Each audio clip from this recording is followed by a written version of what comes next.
แกงก็ดีค่ะปานาติปาตาของแม่นางเด้อพี่น้องอุ้ยงามแกงบอกก็ดีขายเป็นแสดงช่วยนะช่วยโอ้ช่วยด้วยนี่ช่วยจ้ะช่วยขายเด้อค่ะเด้อ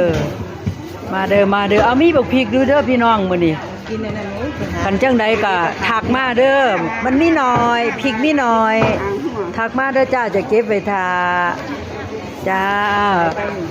กุ้งทั้งเต้นและไม่เต้นวันนี้คุณยายตันก็มือหนักนะคะโอ้ยแกนี่มีแต่คนมือหนักตัวนี้แจ๋วสวยไหมคะสวยงามสวยค่ะสวยงามมากเลยค่ะพร้อมขายแล้วนะคะเล็กมือหนักเล็กมือหนัก20 บาทปืดเป็นจานเลยพี่น้องกินเมดเฮียนกับบ่เบิด20 บาทซื้อแจกคนน้ำแถวนี้สบายมาซะได้หลายโอ้มามันยังเต้นอันนี้กับมาอีกแล้วเด้อปิ้ง20 บาทเมื่อกันน่ะโอ้โหเต้นแน่นอนพี่น้องมาเลยเต้นเกือบทุกตัวเลยนี่บ้านยายตันนี่นะมาได้เลยจ้า